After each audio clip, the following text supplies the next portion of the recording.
Kiss goodbye to your son. The light from the phone screen stung Debbie Slater's eyes as she stared at the last message her son Jay had sent before he vanished.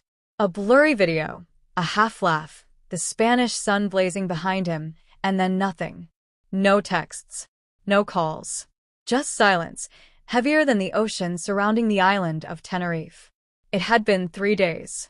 3 days of not sleeping, not eating, only pacing in loops through the tiny hotel room she had rented on short notice, clutching his photo like a lifeline. Jay had come here for a music festival, an innocent trip with friends before the responsibilities of life kicked in. But the messages turned strange on the second night, confused, panicked. Then the dreaded silence. The police were working on it, they said. He's 19, probably out with friends, maybe lost track of time.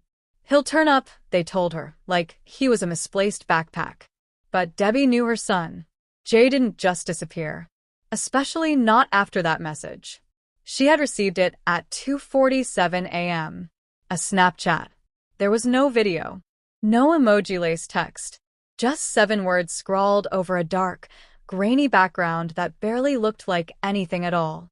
But it was unmistakably Jay's handwriting. Kiss goodbye to your son. Sorry, Mom. She stared at those words for what felt like hours. They etched themselves into her brain like firebrands, like a mother's curse. She tried not to think of the possibilities. Tried not to go there. But how could she not? He was her only boy. The authorities weren't calling it a kidnapping yet. But Debbie felt it. In the way the hotel staff exchanged nervous glances, in how the police avoided eye contact when she showed them the message. In her bones. Something wasn't right. So she posted it. On Facebook, Instagram, anywhere someone might see. Maybe someone knew. Maybe someone had heard something. Anything. And then came the silence from the people around her too. Until one message pinged back. Anonymous. No name. No profile picture. He was with people you don't mess with. Debbie's hands trembled as she stared at that reply. Her heart pounded like it was trying to run out of her chest. She clutched her phone, as if squeezing it tightly enough could make Jay appear again, safe, with that goofy grin that reminded her so much of his dad. She went to the police again, showed them the message. But they didn't treat it like a threat. They dismissed it as a troll. It happens sadly, they said. People take advantage of tragedy. But Debbie didn't think it was a joke. The tone, the timing, everything about it felt deliberate. Like a warning. She wasn't waiting anymore. She printed flyers with his photo and walked the streets of Tenerife herself. English-speaking tourists, local shopkeepers, bartenders, the old woman selling sun hats near the market. Anyone with eyes got one. She said his name so many times it stopped sounding real. Jay. Jay Slater. My son. He's missing. Please. Have you seen him? She went to the last place he was known to be, a villa on the edge of the hills, far from the usual tourist path. An Uber driver dropped her off and refused to wait. Too remote, he muttered in Spanish, his eyes wary. The villa was quiet. Too quiet. No signs of life.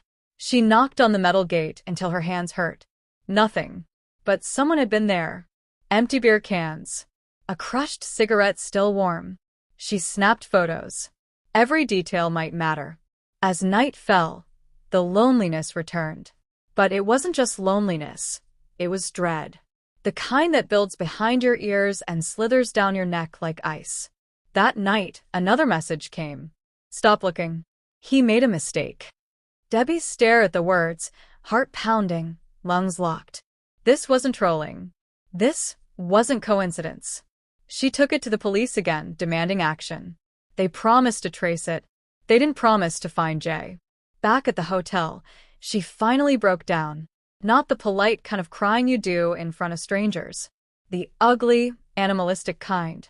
She buried her face in Jay's hoodie, the one he had left at home, the one she clutched now like a lifeline, breathing him in. That's when she made the video. Raw, red-eyed, her voice hoarse, she looked straight into the camera and said what no mother ever should have to. If you've taken him, bring him back. If you're watching this, please, kiss goodbye to your son. Those were his words. If you know anything, say something. I don't care what he did. I just want him home. She posted it.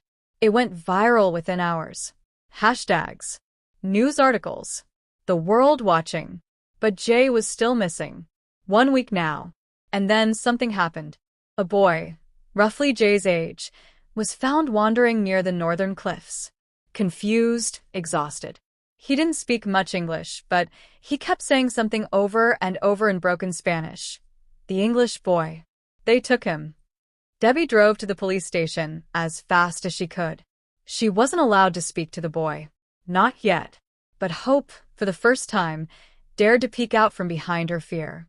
Then another anonymous message came. You're getting close. Be careful. She stared at it for a long time, fingers hovering over the screen. The fight in her hardened. She had come this far. She wasn't backing down. Her Jay was out there. Somewhere in Tenerife. Maybe hurt. Maybe hiding. Maybe held by someone who thought a mother wouldn't come tearing across the earth like a storm to find her child. But they didn't know Debbie Slater. She wasn't going anywhere. Would you like a version of this in a different style, such as a news report, screenplay scene, or dramatic monologue?